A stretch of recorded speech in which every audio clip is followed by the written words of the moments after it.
السلام علیکم دوستو، ہم جس کتاب کا مطالعہ کر رہے تھے اس کا نام ہے حجت خدا کی ہر لمحہ ضرورت، جس کے رائٹر تھے قبلہ سید محمد احسن زیدی صاحب۔ تو آئیے چلتے ہیں کتاب کی طرف، جہاں سے ہم نے کل اختتام کیا تھا وہیں سے آج اس کتاب کا آغاز کرتے ہیں۔ چوتھا پوائنٹ اس کتاب کا، اللہ اور رسول صلی اللہ علیہ وآلہ وسلم اور امام زمانہ صلوات اللہ علیہ سے رابطہ اور استفادہ کی راہیں کھلی ہیں۔ یعنی کہ چوتھا پوائنٹ ہے، اللہ اور اس کے رسول سے رابطے کی راہیں کھلی ہیں۔ امام جعفر صادق صلوات اللہ علیہ کی معصوم حدیث میں امام زمانہ اور غیبت کبریٰ کی پوزیشن ملاحظہ کیجیے۔ ارشاد ہوتا ہے، قائم آل محمد صلوات اللہ علیہ کے لیے دو غیبتیں ہیں، ان میں سے ایک چھوٹی ہے دوسری لمبی ہے۔ یعنی کہ قائم امام کے لیے دو غیبتیں ہیں، ایک چھوٹی ہے ایک لمبی ہے۔ پہلی غیبت کے دوران ان کے رہنے کے مکان سے سوائے ان کے خاص شیعوں کے کوئی اور واقف نہ ہو سکے گا۔ یعنی کہ ان کی غیبت کے سوا پہلی غیبت میں خاص شیعوں کے علاوہ اس سے کوئی واقف نہیں ہو سکتا، اور دوسری غیبت کے دوران بھی کوئی شخص ان کے ٹھکانے کو نہ جان سکے گا سوائے ان کے مخصوص موالیوں کے۔ یعنی کہ ان کی دوسری غیبت کو بھی ان کے مخصوص موالیوں کے علاوہ کوئی نہیں جان سکتا۔ کتاب الکافی کتاب میں یہ حدیث موجود ہے، مولا جعفر صادق علیہ السلام سے مروی ہے۔ اس حدیث میں شبہ تک بھی نہیں ہوتا کہ امام سے پوری نوع انسانی منقطع ہو کر بے بس و بے رہنما ہو گئی ہے، اور کوئی ایسی شرط بھی نہیں لگائی گئی ہے جو مافوق الفطرت ہو اور عام دستور کے خلاف نظر آئے۔ چنانچہ امام کائنات سلام اللہ علیہ سے دونوں غیبتوں کے زمانہ میں مخصوص لوگوں کی رسائی بیٹوں کو روک مقرر ہے۔ یعنی کہ امام سے دونوں غیبتوں کے زمانہ میں مخصوص رسائی بلا کسی روک ٹوک کے ہو سکتی ہے، اور یہ خصوصیت بھی خود امام العصر والزمان کی تجویز کردہ ہوگی۔ یہ نہیں کہ کوئی خود اپنا نائب امام یا مانند انبیاء بنی اسرائیل رکھ کر اور ابا و کبا پہن کر جا پہنچے۔ یعنی کہ یہ نہیں کہ خود ہی کوئی اپنا نائب امام اور انبیاء بنی اسرائیل رکھ کر ابا کبا پہن کر اس میں جا پہنچے۔ ایسے لوگ اس درگاہ میں رد کیے ہوئے ہیں۔ غیبت کبریٰ میں ملاقات امام کے لیے امام کی نظر میں خاص موالی ہونا لازم ہے۔ یعنی کہ امام کی غیبت میں امام کا خاص موالی ہونا ہمارے لیے بہت لازم ہے۔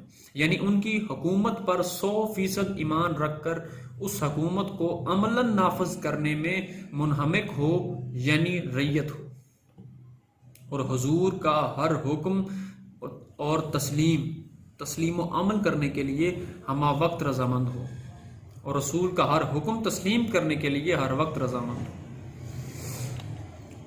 آگے پانچواں پوائنٹ ہے، کیا ہمارے یہ نام نہاد علماء شیعہ موالیان اہل بیت ہیں؟ یعنی کہ جو ہمارے علماء کرام ہیں جو شیعہ ہیں وہ موالیان اہل بیت ہیں کہ نہیں ہیں؟ یہ پانچواں پوائنٹ ہے۔ آئیے چلتے ہیں اس پوائنٹ کی طرف۔ ان علماء حضرات کا کہنا ہے کہ وہی علماء ہیں جن کو رسول اللہ نے معاذ اللہ بنی اسرائیل کے انبیاء کی مانند فرمایا ہے۔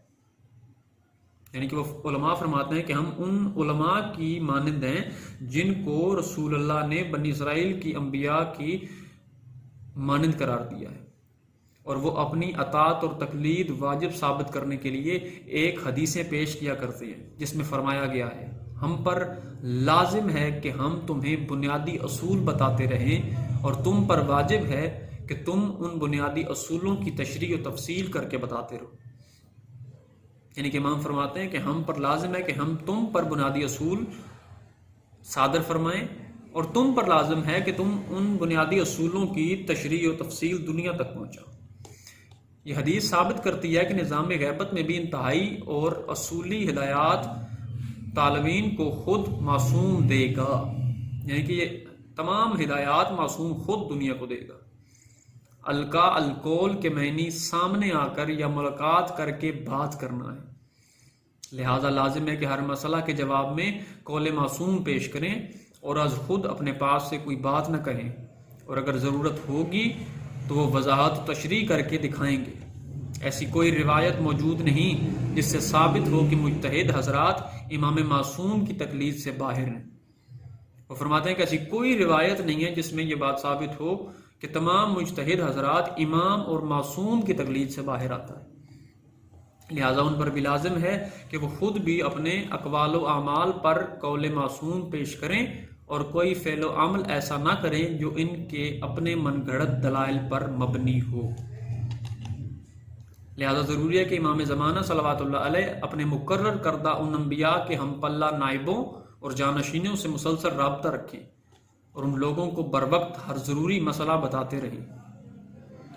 اب یہ کام قارئین و ملت اور شیعہ کا ہے کہ ان میں سے کسی نام نہاد عالم و مجتہد کو روک کر دریافت کریں کہ جناب آج یا کل یا اس ہفتہ یا اس ماہ و سال یا ساری زندگی میں تمہیں کچھ بتایا؟ یعنی کہ وہ فرماتے ہیں کہ آپ پر بھی لازم ہے کہ آپ ان علماء کرام سے سوال کریں کیا انہوں نے پچھلے ہفتے، سال یا ساری زندگی میں آپ کو اس بارے میں کچھ بتایا ہے، کبھی ملاقات سے نوازا، اور کیا تم سرکار سے ملاقات کے قائل اور امیدوار ہو؟ یہ سوالات سن کر مجتہد حضرات آپ پر طرح طرح سے ناراض ہوں گے، فتاویٰ صادر کریں گے، مگر ہرگز اپنے خارج از نیابت یا شیعت ہونے کا اقرار نہ کریں گے، ملاقات کا جھوٹا دعویٰ کریں گے تو اجتہاد کا تانا بانا بکھر جائے گا۔ اگر ملاقات ہوتی ہے تو اجتہادی مسائل کی ضرورت ہی نہیں رہتی۔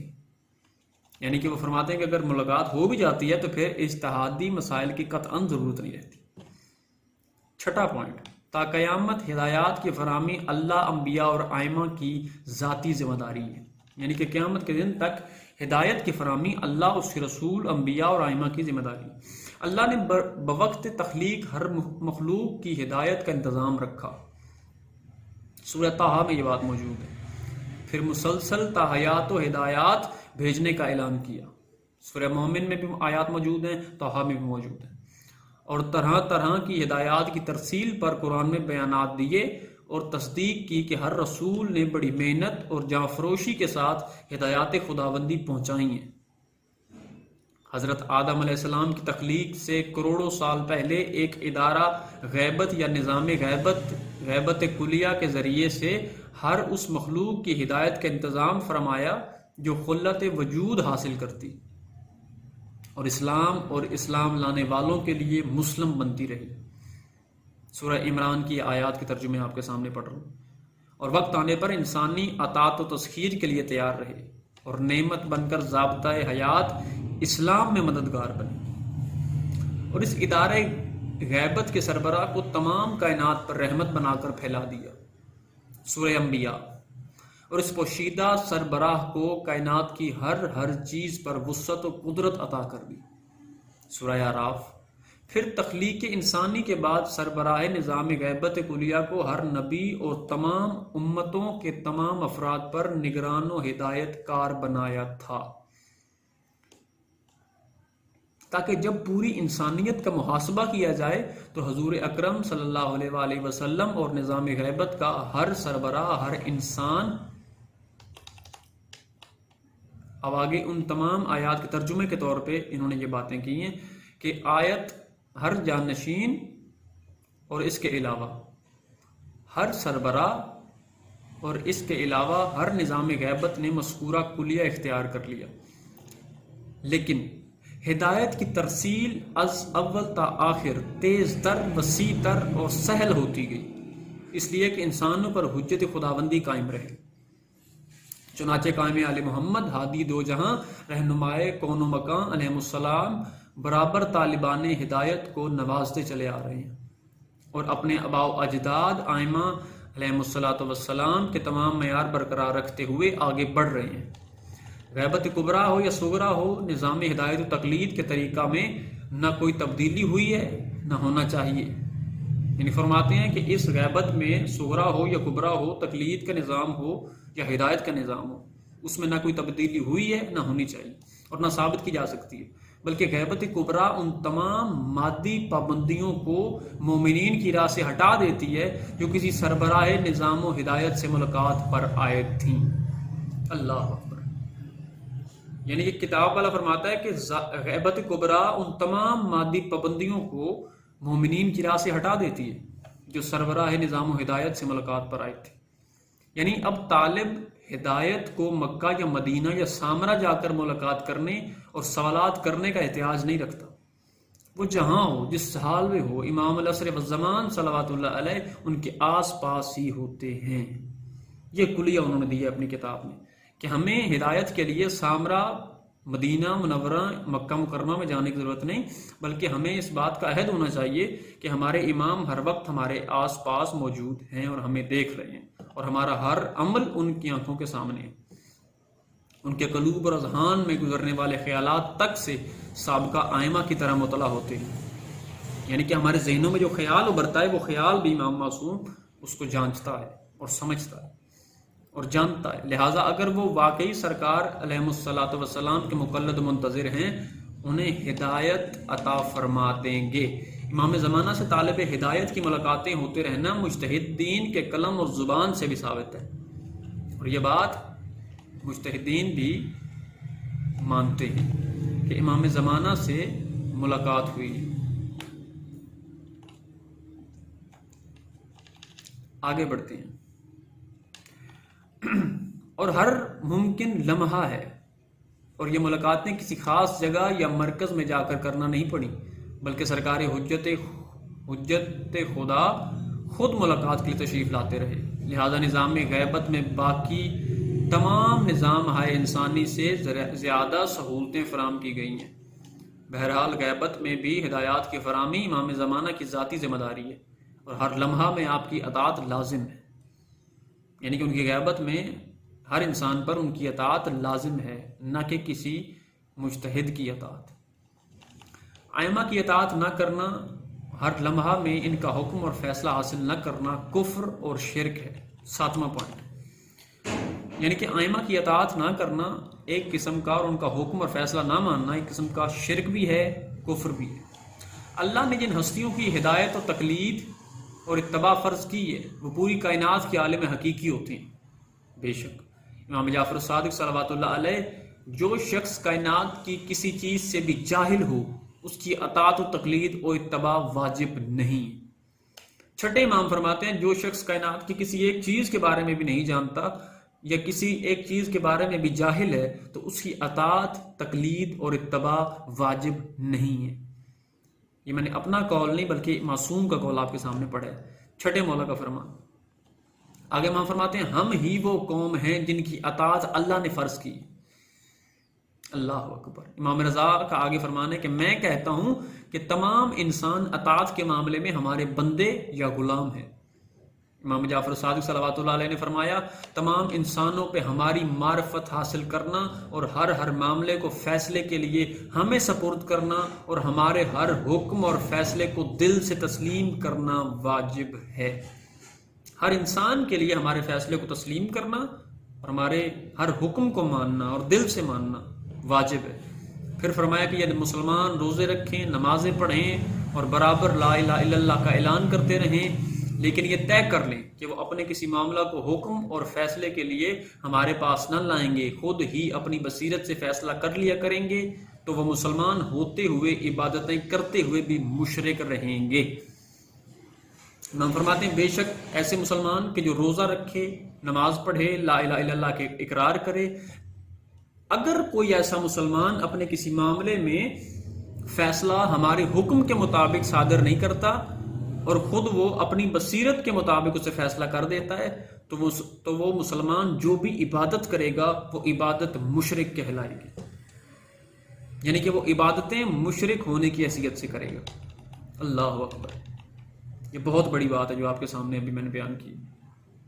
یہ دور ہمارے آخر الزمان صلوات اللہ علیہ کا دور ہے، ہمیں انہیں کی مطلق اطاعت اور اتباع کرنا ہوگی، انہی کا قلادہ اپنے گلے میں پہننا ہوگا، ہر معاملے میں ان کا حکم اور فیصلہ حاصل کرنا ہوگا، ورنہ کفر و شرک کے مرتکب ہوتے رہیں گے۔